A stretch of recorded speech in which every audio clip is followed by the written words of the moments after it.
Good morning sa inyong lahat. Maraming salamat po for clicking and joining this Zoom event. Magandang umaga sa inyong lahat. It's January 31, Wednesday dito sa Pilipinas. And for this wonderful event, we are going to take it up a notch, di ba? Ang mga nakakausap natin lately, ang mga nakikita na mga audience natin are leaders or coaches na nandito sa Pilipinas. Pero for this special event for this special Zoom event, ang mga kakausapin natin, ang mga makikilala natin are OFW leaders. Kaya naman welcome po sa Meet the Rising Leaders. I am your host for today. My name is Jerome Margrasilia. Maraming salamat sa lahat, and kung nandito na po kayo sa ating live Zoom event, please do share, no? Papasukin niyo po yung mga qualifiers ninyo kung meron po kayong mga kakilala na nasa Hong Kong, and sa mga taga Hong Kong po natin na leaders. Magandang umaga po sa inyong lahat. Napakaswerte ninyo kasi again, our guests for this event are mga OFWs natin sa Hong Kong. So are you guys excited? Pakitype naman dyan ng number 2 kung excited na kayo. Pakitype naman ng number 2. Ayan. So kung nakikita nyo naman ngayon, it's the last day of January, 'di ba? And talaga namang ang mga tao ngayon is very excited na for the love month. Love month. Love month. Sino yung may mga kadate this February 14th? Ayan, 'di ba? So nakatype na po ng number 2. Ayan, welcome po sa inyong lahat ng mga bagong pasok. Again, my name is Jerome Margracilia. And syempre, if you are watching this video right now, please do subscribe our YouTube channel, 'di ba? The Powerhouse League Official, kasi makikita niyo po 'to, ipopost po 'to sa ating YouTube channel. Kaya 'di ba, kung nakikita niyo lately, if you've been a follower of Powerhouse League, 'di ba? Meron po tayong mga podcast na ginagawa, The Chibogs, 'di ba? Together with my partner sa hosting, si Coach Archie, si Mentor Archie Berwega, 'di ba? Pero ngayon, 'di ba, ako na muna ang apple of the eye nyo. And for this specific Zoom, 'di ba, meron tayong dalawa na Hong Kong leaders na mag-i-inspire sa inyo. Kaya naman kung OFW ka, please type I am next. Please type I am next kung OFW ka, and kung gusto mo, 'di ba, na maging resulta niyo rin yung mga i-share na resulta ng ating mga OFW leaders natin. Kaya naman, i-remove ko yung spotlight para ma-reveal natin kung sino yung mga OFWs na kasama natin for this event. Ayan, kaway-kaway sa ating mga OFW leaders. Kaway po kayo ating mga guest. Ayan, si Coach Angelica and si Coach Christina. Kaway, kaway tayo. Kaway tayo. Ayan, ito po yung mga guest natin for this Zoom event. Ayan. So kaway ka po, Coach Angelica Bermas. Ayan, nasa Hong Kong po si Coach Angelica Bermas and si Coach Christina Ubalde. Mga taga Hong Kong yan. Sa mga hindi nakakaalam, no, ako po is anak din po ng OFW from Hong Kong. Kaya naman, since excited na kayo, 'di ba? Since excited na kayo, and I too is very excited na ako, ipapakilala natin ang ating mga OFWs natin. So, una nating ipapakilala, 'di ba? Ang talaga namang napakaganda na talagang naghanap pa ng magandang spot for this Zoom event. Unahin natin si Coach Christina Obalde. Coach Christina, ayan, pakilala ka po sa kanila, sa ating mga nanonood na audience right now. Please sabihin mo po yung background mo, kung taga saan ka po dito sa Pilipinas, and kung ilang taon ka na po dyan as OFW sa Hong Kong. Ayan, Coach Tinay! Hello, Coach. Good evening, good morning sa inyong lahat dyan. Ako nga pala si Christina Ubaldi, taga Bicol po ako. Tubong Bicol po, sa Matnog, Sorsogon po. And then, single mom po ako dito. At saka, may dalawa po akong anak. And then, andito ako sa bansang Hong Kong, isang OFW as 10 years na dito sa Hong Kong, Coach Jomar. Ayan. Thank you very much, Coach Tinay. Pero ako po si Coach Jerome. Di ba kasi Jomar? Ayan. Si Coach Tinay is 10 years ng OFW from Hong Kong. Parehas naman na. Yes po. Ayan, di ba? Kaya naman ngayon, ipakilala din naman natin ang isang OFW natin from Hong Kong. Spotlight naman natin. Palakpakan natin. Coach Angie, pakilala ka po sa ating mga audience. Hello everyone, good morning, good afternoon, and good evening po sa inyong lahat. I am Coach Angelica Bermas from Legazpi City, Albay. So ayan, andito ngayon tayo sa Hong Kong, OFW for almost 8 years na po dito sa Hong Kong. So, ayan, 41 years old and may 2 anak din sa Pilipinas and may isang asawa. Yun po. Talaga naman. Di ba nakakatawa? May isang asawa si Coach Angie. may isang asawa si Coach Angie. So mga Bicolano ang ating mga coaches na taga Hong Kong. Kaya naman, di ba? Di ba sa mga taga Hong Kong dyan, kung taga Bicol ka, mag-ingay ka sa comment section. If you are watching this YouTube channel, this YouTube video, comment ka sa ating video, di ba? Taga Bicol din ako, Oragon. Oragon, ayan. So siguro, syempre, gusto natin kilalanin yung mga OFWs natin. Magtataka kayo kung bakit sila na-introduce dito sa negosyong to. So tatanungin natin yung mga OFW leaders natin, di ba? Kung paano sila na-involve dito. Very, very quick lang na explanation, ano yung naging scenario, no? And kung ano yung naging reaction nila, kasi I know for sure sa lahat po ng mga OFWs that are watching right now, hindi naman ibig sabihin na nung napresentahan kayo dito, positive na kagad kayo. So there are two sides of it.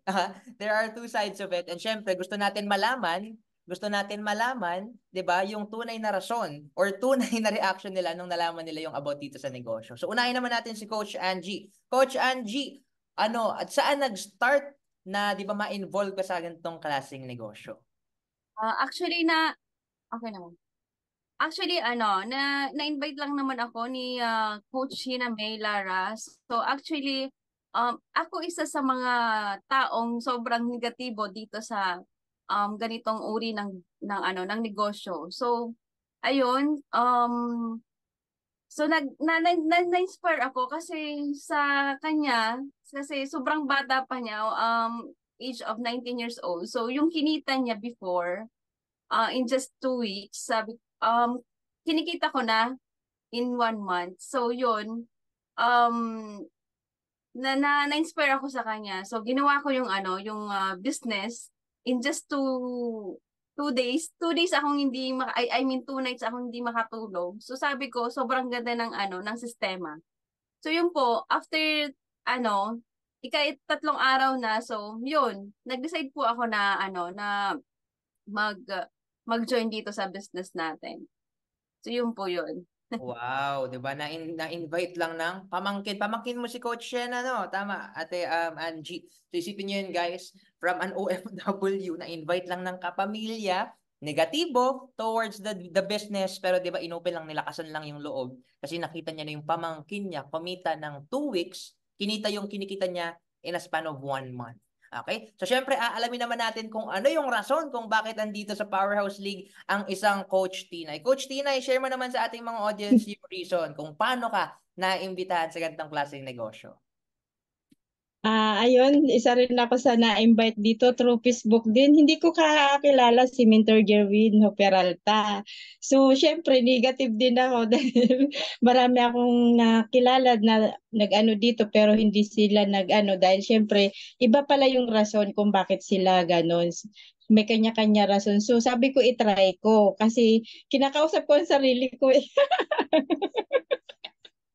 Kinakausap ko yung sarili ko kung paano ako kikita, kung paano ko anuhan ng, dahil single mom nga ako, tapos siyempre inaano ko yung mga anak ko. Hindi ko kung anong pagkakakitaan ko dyan sa Pilipinas pag ako na umuwi na, kasi ayaw ko naman dito tumanda sa Hong Kong na gano'n. Kaya sabi ko, itry ko to na opportunity dahil siyempre may napapanood nga ako sa mga live din na katulad ko din na na-inspire din ako sa kanila. So yun, trinay ko, sinubukan ko, pero siyempre, sa atin, yung puhunan ng problema. Pero yan, ginawa ng paraan. Kaya yun po, Coach. Naglakas loob lang ako dito sa opportunity na to na nakita ko. Mas pinakinggan ko yung sarili ko kaysa sa mga tao na naririnig ko. Yung sarili ko lang talagang pinakinggan ko. Yan po, Coach. Maraming salamat, Coach. Doon, pakinggan mo yung sarili mo, huwag kang makinig sa iba. Tama, Coach Tinay, no? So imagine, guys, di ba?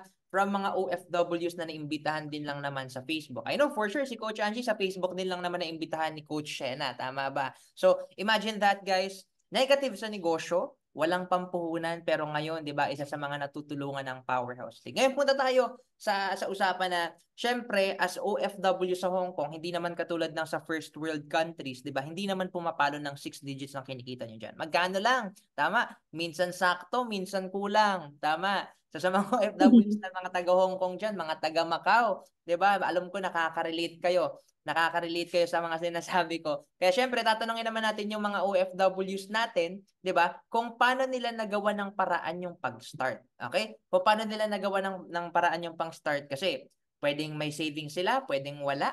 Tama ba? Pwedeng pwede silang hiraman or kung ano-ano man yung pwedeng gawin nila para makapag-start. Pero tatanungin lang natin sila. Ano yung ginawang paraan ni Coach Tinay para makapag-start, 'di ba, sa negosyo natin? Coach Tinay.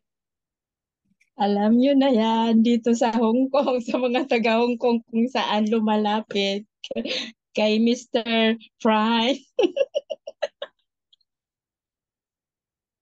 Siyempre, ganun po talagang gawin ko na paraan kasi gusto ko talaga makapag-start. Kasi kung patatagalin pa, so magtatagal pa ako dito sa Hong Kong, tatanda na ako dito sa Hong Kong, lalo na lumalaki na yung mga anak ko. Yun po, talagang ginawan ko ng paraan. Sabi nga nila, ang i-join mo dyan, imbis na pera maging bato pa. Pero mas pinakinggan ko kung ano yung nakita ko dito sa ano na to, opportunity na yun. So ayun, kaya nandito ako ngayon. Isa na sa nagpapa-inspire sa mga tao na katulad kong OFW, katulad kong single mom, na lumakas lang ang loob para mag-join dito sa opportunity. Oh. So sino ngayon Coach Tinay na sinabi mo si Sir Sir France? Fry. Sino 'yun? Sino 'yun? O sa mga hindi alam, 'di ba? Sa mga hindi taga kung sino 'yun? Ano yung ginawa ninyong paraan para makapag-start? Baka marinig ako ni Amo. Ay, marinig ka ni Amo. Okay, sige. Next topic tayo. Next topic tayo. Ngayon, tatanungin naman natin si Coach Angie, di ba? Siyempre, si Coach Tinay, di ba? May sarili siyang paraan, di ba? Ako, nung nag-start ako, I have my own ways para makapag-start sa negosyo natin. Aalamin naman natin kung ano nga ba yung ginawa ng isang Angelica Bermas. May savings ba siya? Tinulungan ba ng asawa? Take it away, Coach Ange. Hello, actually ako ginawa ko yung paraan kasi that time na napresentahan ako nitong opportunity ng business natin. Weekday siya. So sobrang na-excite ako sa magiging resulta dito kung once na ginawa ko siya. So after 2 nights na hindi ako makatulog. So hindi ko na talaga matagalan. Sabi ko kailangan ko na gumawa ng paraan para makapag-start na ako. So ang ginawa ko, nilakasan ko yung loob ko, kinapalang ko pa yung mukha ko. Sabi ko, manghiram na kaya ako kay amo ko kasi mabait naman siya. Sabi ko, baka hindi naman ako tanggihan. So ganun po yung ginawa ko. Nanghiram muna ako ng pang-start ko sa amo ko.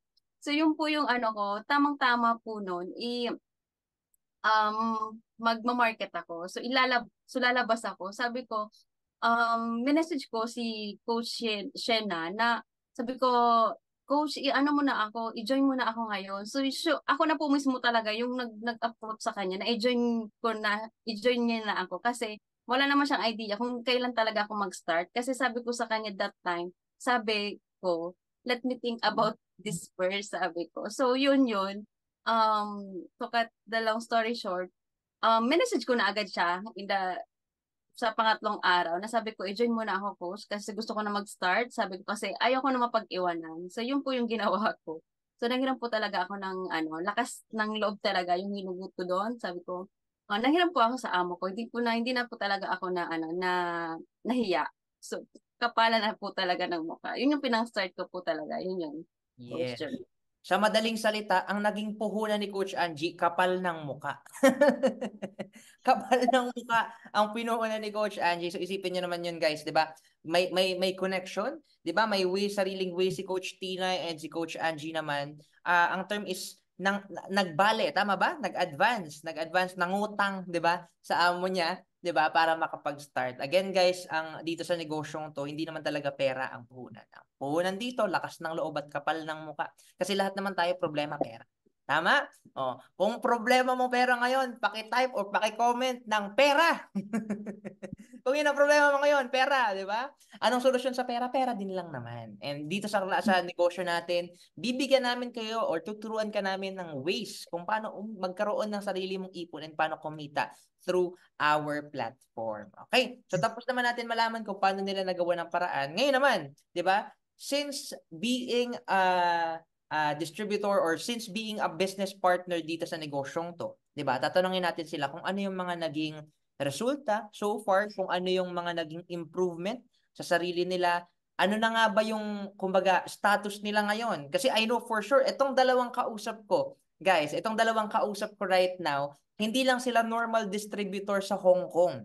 Okay? Hindi lang sila normal distributor sa Hong Kong, mga speakers bureau po ito. Meaning kasi, nakausap na nila yung may-ari ng kumpanya natin, si Dr. Ed Cabantong, 'di ba? Nabigyan na sila ng task, 'di ba? Ng ating mga BODs sa Hong Kong. Kaya naman syempre, una nating tatanungin, 'di ba? Si Coach Angie. Since doing the business, ano na nga ba yung mga naging resulta, 'di ba? Resulta and anong klaseng tulong na ba yung naibigay ng Powerhouse League sa ating mga OFWs. Kaya Coach Angie, take it away. Actually ako sa maikling panahon na nagtito ako sa business natin. So in just 1 month po is kumita po tayo agad ng 56,000 na ayan 56,290. So hindi na po masama, 'di ba? So hindi lang po 'yan after 1 month po kumita po ulit tayo ng 98,000. So ayan, and then na-awardan po tayo ng team ng Powerhouse League ng top 2 Direct Master. And then at the same time po na tayo and then after 3 months po kumita po tayo ng 100,000 and then naging 100K achiever na po tayo. Check. So na-recognize po tayo ng company natin na kumita po tayo ng 100K. Yes. And then at the same time po, na-awardan po tayo ng top 7 sa buong Technocrat community. Ayan, na-recognize din po yung effort natin. Kumbaga, na-value din po tayo. So, kumbaga, yung efforts natin dito, hindi lang yung tayo lang yung kumbaga magiging masaya. So, syempre lahat ng team natin. So, kumbaga yon, malaking privilege, 'di ba, sa team natin. So, and at the same time po, yun, nakapag-check po tayo ng 100,000 and na-meet na natin yung mentors and CEO natin dito sa Hong Kong. Nakapag-share na rin po tayo ng journey natin dito sa Sizzle event dito sa Hong Kong, 'di ba? So, ang kumbaga napaka overwhelmed na po yun kasi syempre sa dami-dami ng tao nakapag-share ka ng journey mo, di nabigyan ka ng privilege na makapag-share dito. So, yun po yung in a short period of time na doing this business, kumbaga marami nabago sa atin. Hindi lang po financially, kumbaga pati yung inner world mo nabago din po dito. So, back to you po, Coach. Yes, thank you very much, 'di ba? Virtual applause naman sa ating Coach Angelica Bermas. Palakpakan naman. Palakpakan tayo, 'di ba? In a very short span of time, nagkaroon siya ng ganung klase, 'di ba? Na-recognize siya not only sa ating team but to our community as well, 'di ba? Top 7, tama ba Coach Ange? Top 7 ng buong Technocrat, 'di ba? Way back 2022, am I right? 2023, 2022, 'di ba? Around that time, 'di ba? So, isipin niyo 'yon. Simpleng mamamayan lang ng Pilipino, ng Pilipinas, 'di ba, na nasa Hong Kong, 'di ba? Kumakayod. Ano yung term? Kumakayod, ng ibang bansa, 'di ba? Nakikipagsapalaran and right now, 'di ba, nilakasan yung loob kumita sa negosyo natin. Ngayon naman, syempre tatanungin naman natin, walang iba si Coach Tinay. Since starting the business, Coach Tinay, ano na nga ba yung mga naging achievements natin or resulta dito sa community natin? Take it away, Coach Tinay. Yan, ganun po, Coach Jerome. Napaka naman ng ano mo sa akin. Ayun po ako nakaano na rin ako dito na nag-chicken na rin ako ng yung income ko. Na first kita ko dito sa business na to, nag 50,000 tapos nag 100K at Chairbear, tapos po ako top 5 dito sa Technocrat community. Tapos first meet ko din po dito sa Hong Kong si Mentor Joseph Lim, si Doc, Mentor, sino Mentor Joseph Lim. Si Mentor Joseph Lim at saka si Attorney Drew Magtoro, attorney, yun, dito sila. Tapos, itong naman po itong uwi ko dun, saya kasi syempre, kasama ako dun sa hotel. O, di ba hindi pa ako nakakaano ng hotel, kasama nila ako sa hotel dun sa ng buong Technocrat. Tapos, yung nag-share ako dun sa yung feeling ko, yung nag-share ako dun sa office. Feeling ko artista ako doon, ang daming nagbibideo sa akin. Ganun kasaya dito sa community, di ba? Tapos yung dito naman sa Hong Kong, yung event na last ng event dito, yun ang mga na-achieve ko na hindi ko inaasahan na kasama ako sa lunch ni Doc Connie Kabantog, yung may-ari ng company. Isa ako dun sa kasama sa lunch nila isa lang akong ordinaryong tao, tapos hindi ko akalain na makakasama nila ako dun sa lunch ng ditong event ng ng company, si Doc Connie Kabantog. Yun po. Tapos si Mentor Georgine Gonzalez po, coach. Yan pang mga na-achieve ko dito sa business na hindi ko akalain na makakasama ko sila sa ganong Yes. So, thank you very much, Coach Tinay. Virtual applause para sa ating Coach Tinay. Palakpakan naman natin yan sa comment section, 'di ba? Dapat may ingay lahat ng mga attendees natin sa comment section, 'di ba? If you're watching this on YouTube, 'di ba? Mag-comment kayo. Mag-comment kayo sa ating YouTube video, 'di ba? Simula nung nag-start sa negosyo, 'di ba? Tinagalog na lang. Simula nung nag-start sila sa negosyo, 'di ba? Hindi naman talaga nila alam kasi 'di ba? Pag nag-start ka ng negosyo, it is a risk, tama? Wala namang certain sa negosyo, pero isa lang ang maisisigurado namin dito, the Powerhouse League is here to help and guide you. 'Di ba? Meron na tayong formula dito kung paano natin gagawin yung negosyo natin. So, 'di ba? Nakita naman natin, mga check achievers, ang mga OFWs natin, kumita na ng 6 digits sa ginagawa nating negosyo, and right now, na-recognize, 'di ba? Isa na sa mga Speakers Bureau, isa na sa mga Hong Kong leaders natin, sa mga OFWs, 'di ba, na nasa Hong Kong, 'di ba? For sure, magkikita-kita kayo sa office sa Central, tama ba? Sa Central ang ating office, 'di ba, ng Empowered Consumerism. And right now, 'di ba, since napakinggan naman natin yung mga resulta ninyo, ito na lang. Meron tayong mga OFWs kasi na alam mo yun, kahit gaano kaganda yung presentation natin, kahit gaano kaganda or kahit gaano kalaki yung mga resultang pinapakita natin sa kanila, meron silang isang rason. Bukod sa wala silang puhunan, busy daw sila. Busy daw sila, hindi daw nila kayang ipagsabay yung pagtatrabaho nila and sa pagnenegosyo. Ngayon naman, 'di ba lagi nating sinasabi as coaches, bagay na bagay ito sa mga taong busy. Kaya naman sa bago nating sistema sa online digital system natin, 'di ba, na hindi mo kailangan kumausap talaga ng tao rumatrat, 'di ba? Ang kakailanganin mo lang is refer. Tatanungin naman natin yung mga OFWs na rising leaders natin dito kung gaano naging helpful yung bago nating sistema, 'di ba, na hindi na natin kailangan katulad ng dati, 'di ba, yung traditional style of this kind of business, kailangan mong mag-chat, kailangan mong lumapit. Ngayon, 'di ba, meron na tayong tinatawag na Facebook advertisement. Ano naman siguro yung masasabi natin mga coaches, 'di ba, sa mga nanonood right now, na OFWs na hindi pa sila open, 'di ba, sa ganitong klaseng negosyo, hindi niisip nila medyo hectic siguro sa schedule. Ano yung pwede natin sa kanilang i-share na kung gaano na lang kadali yung ginagawa nating negosyo, since meron na tayong Facebook advertisement, since meron na tayong mga coaches na katulad namin. So tatanungin naman natin muna si Coach Tinay. Coach Tinay, gaano po naka-help yung bagong system natin sa inyo as OFWs, bilang super busy nga kayo, 'di ba? And 'di ba, konting time lang yung pwede nyong mailaan. Paki-explain naman po, Coach Tinay. Yes po, coach. Ang pinakaano kasi the best talaga, yung kasi Facebook andyan, tapos yung Instagram andyan, TikTok andyan, Reels andyan. So napakadali, hindi katulad ng pag one time po na holiday, syempre, yun, nagpi-face to face, pero doon marami din akong natutunan sa kanila na may nagpurugod, tapos isa yun sa naging ko kung bakit ko tinuloy, kasi may nagpurugod na sabi nila aanhin mo yung bahay kung wala ka naman pang bayad ng kuryente, so babalik ka pa rin sa abroad.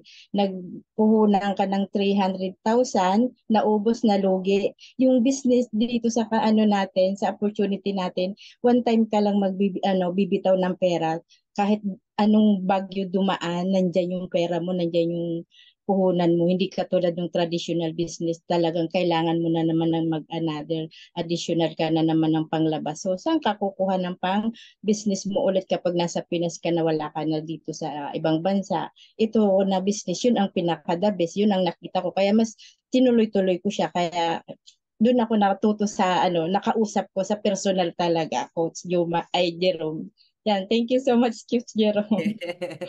Thank you very much, Coach Tinay, 'di ba? O nakikita nyo naman, naka-help yung online system natin. Ngayon, natatanungin naman natin si Coach Angie. Coach Angie, gaano mas naging mabilis, 'di ba? Yung parte mo dito sa negosyo natin na hindi mo na kailangan talaga. Syempre, it's a choice din naman if you want to talk with people. Pero ngayon, 'di ba? Ang gagawin lang natin is mag-run tayo ng Facebook ads habang ikaw, 'di ba, nagtatrabaho ka kung ano man yung work mo diyan as OFW and umaandar yung negosyo natin. Gaano nakatulong, Coach Tinay, yung bago nating sistema sa inyong mga OFWs? Ay, Coach Angie pala, Coach Angie. Take it away po. Actually, sobrang napakaganda ng natin ngayon, yung bagong sistema, yung tinatawag nating Facebook ads, no? So, yung Facebook ads natin kasi, 'di ba? Actually, yung mga friends natin na kakilala na natin, 'di ba? Sa Facebook, may mga friends tayo madami. So, 'di ba presentahan natin ng business na 'to, yung akala natin sila yung mag-join sa atin, 'di ba? So, luckily kasi ako isang patunay rin na um nagpresenta ako sa mga kaibigan ko na akala ko sila mag-join sa akin, pero wala.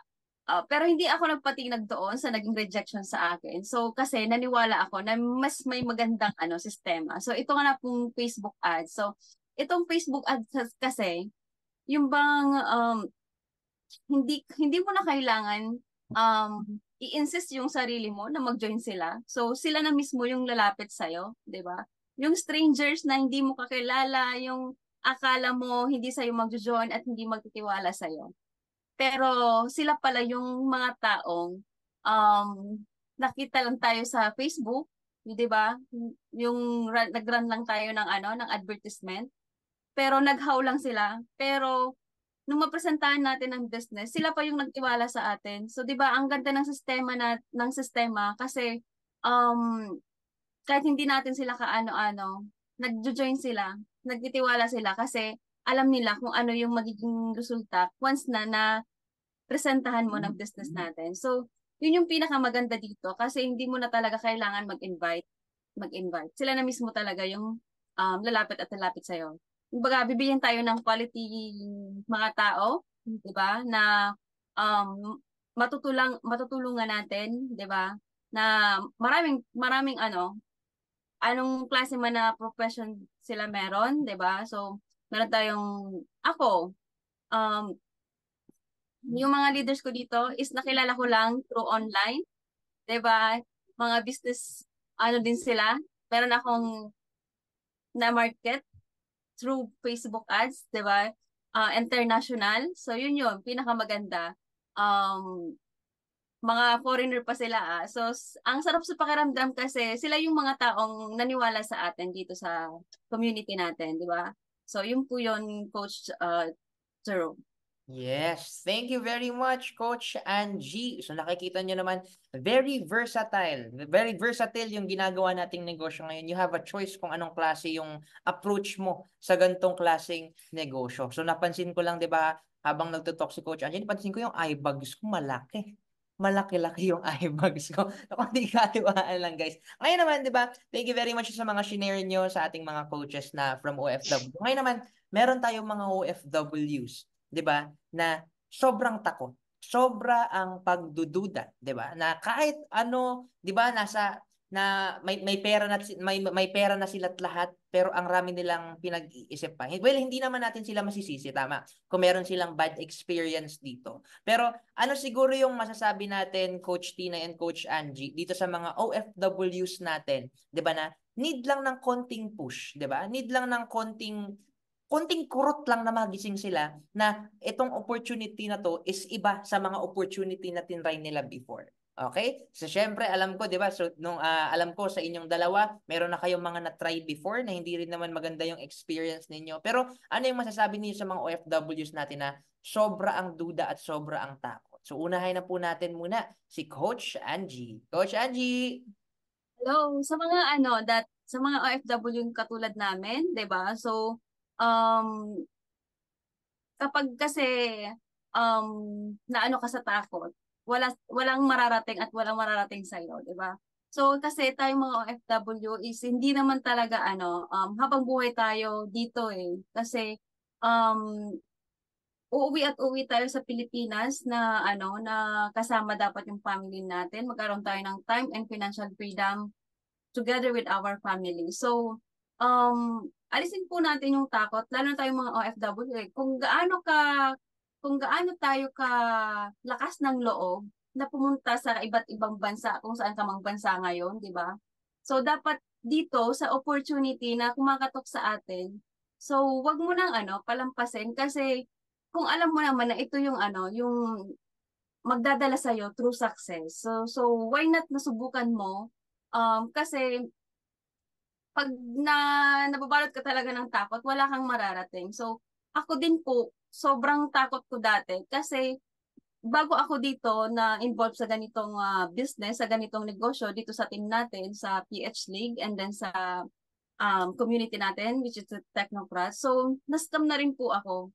Pero sabi ko sa sarili ko na hindi naman natapos dun eh. Sabi ko, kung magkano naman yung nawala sa akin, sabi ko, mas more pa yung darating at mababalik sa akin. So, yun po yung ginawa ko.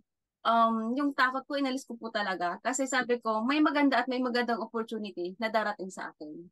So, yun po yung maniwala ka lang sa sarili mo at yung fear talaga, dapat alisin mo rin sa sarili mo. Kasi wala at walang mararating tayo.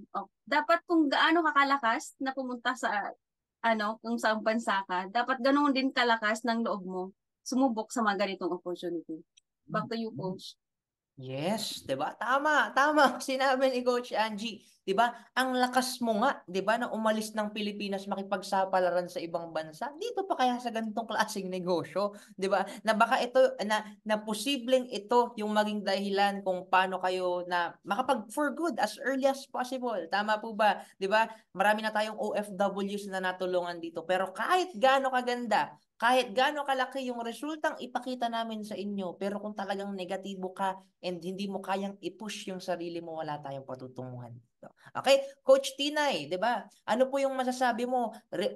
I know tayo as Powerhouse League, we are willing to help. Pero may mga OFW yung hindi nila kayang tulungan yung sarili nila. So ano sasabihin natin? Ano yung message mo, Coach Tinay, sa mga OFWs na konting push lang ang kailangan sa sarili? Take it away, Coach Tinay. Yes po. Yes po, Coach Jerome. Ang masasabi ko sa kanila, ang puhunan natin sa pag-abroad, di ba? Katawan natin, walang ibang puhunan tayo, katawan kung hindi tayo maglakas ng loob para subukan dito sa abroad. Pumunta tayo sa abroad, hindi rin naman natin alam kung paano magluto sa pagkain nila. Ganun naman dito sa opportunity. Pag nag-start ka dito, ganun din, aaralin mo din. Pero wala eh, kailangan natin talaga lakasan ng loob kasi for example, ikaw ang lakas ng loob mo na maiwan yung anak mo, 'di ba? Para lang pumunta sa malayo, para lang sa opportunity ng anak mo. Pero naisip mo ba yung anak mo sa tingin mo, 'di ba pinaniwalaan mo din sa sarili mo na makakapagtapos siya o pag nakatapos yung anak mo, 'di ba? Paano kung nabuntis yun, 'di ba? Ganun din naman naglabas ka din naman na naglabas ng pera na hindi mo rin alam kung makakapagtapos yung anak mo sa pag-aaral o hindi eh kasi syempre wala ka sa tabi mo. Yun din naman ang binigay natin, 'di ba, lakas ng loob para lang sa kanila kinabukasan. So walang pinagkaiba po dito sa business natin na mag-try na sumubok. Yun lang ang dito talagang tapang ng loob talaga kasi yun din ang baon natin. So ganun din dito sa business. Lakas ng loob lang talaga din po, Coach Jerome, ang ginawa natin dito. Thank you very much, Coach Tinay. Again, uulitin ko, ang puhunan sa negosyong to is hindi pera, lakas ng loob at kapal ng muka. So, kailangan mo talagang kailangan mo talaga mag-next level. Kailangan mo talaga mag-next level para magkaroon ka ng panibagong opportunity for yourself na makapag-level up. Okay? And ngayon naman, since 'di ba, marami na tayong na-share, 'di ba? Marami na tayong inspiration, motivation na nabigay sa ating mga audience for our last, 'di ba, na itatakal naman dito. Marami tayong mga OFWs na tinapangan na nila, ginawa na nila yung ng paraan yung puhunan natin, 'di ba? 1-2 months, 'di ba, naghahanap sila ng resulta. Asan yung kinita ko? Asan yung resulta? Asan yung sinasabing pagyaman? Again, sinasabi natin, 'di ba? This is a long-term business. Lagi nating sinasabi 'yon. Tama ba? This is a long-term business, 'di ba? Na it's possible for you to earn big in a short span of time. Pero again, lagi nating iisipin, 'di ba? May harvesting time tayo. Ngayon, 'di ba? Mag-expect, may marami tayong mga expectations coming into this kind of business. Baka yung iba nag-expect magkakaroon na ako ng kotse in 1 to 2 months. Mag-check na ako ng kalahating milyon in my 5th month, 'di ba? Tama? Posible. Pero 'di ba meron tayong sari-sariling path na tinatahak. And for our last message sa mga OFWs, gising pa ba yung mga OFWs natin diyan? Paki-type naman ng number 5 kung gising pa kayo. Baka tinulugan niyo na kami. Baka tinulugan niyo na kami. And for our last message, 'di ba? Syempre tatanungin naman natin sila. Gaano nga ba kahalaga na ang mindset natin dito sa negosyong 'to is long term, 'di ba? Of course, ulitin ko, meron tayong mga expectation. Tama?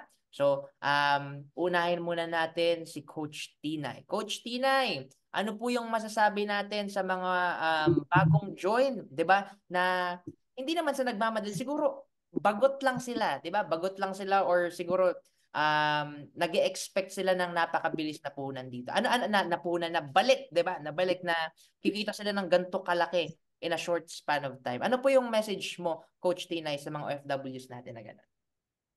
Coach Jerome, sa madali mo ng income, yung pagsahod ba, iintayin mo din naman ng 1 buwan eh, bago ka sa sahod. So, ganun din dito. Syempre, parang ang grade 1 lang din naman na mag-aaral ka. Parang ka na nag-OFW na nag-grade 1 ka para matutunan mo lahat para ka pasahurin ng amo. So, wala naman po pinagkaiba. Ganun din naman po dito sa business, Coach Jerome. Kailangan mo talaga pag-aralan para kung kikita ka. Kasi kung hindi ka maggagalaw, di ka naman kikita. Kung hindi ka magtatrabaho, di ka naman pasasahurin ng amo mo. Di ba po? Yes, ayun. So, Yan po, Coach maraming Jerome salamat po. po. Ayan, Coach Tinay, 'di ba tama? It will take us time. Syempre, on our first few months, 'di ba? Sa presentation natin lagi nating sinasabi, first 3 months lock-in period tayo. Trainings, 'di ba? Attend ka ng events, 'di ba? And at the same time, umaandar na yung negosyo natin. Pero again, meron tayong mga expectations. So tama si Coach Tinay. Ngayon naman, tatanungin natin, ano yung message mo, Coach Angie, sa mga OFWs na sabihin natin may pagka-atat, di ba? May pagka-atat. Siyempre, kailangan din natin ng patience dito. Hindi naman ito lagi nating tatandaan. Ang tinanim natin dito is mangga, hindi monggo. Tama, lagi natin sinasabi yon. So, Coach Angie, ano po ba yung masasabi natin sa mga fellow OFWs natin? So, meron po tayong di ba, may quotes tayo na your dreams will come true not in a day, but definitely one day. So, yun po yung sinasabi na kung ano man po yung ginagawa mo, kung ano man po yung mga gusto mo, yung pangarap mo sa buhay mo, hindi ba, hindi mo naman yan makukuha in just one day eh. Di ba? But definitely, in one day siya. Kumbaga, susundin mo lang, tsaka titiwala ka lang sa proseso.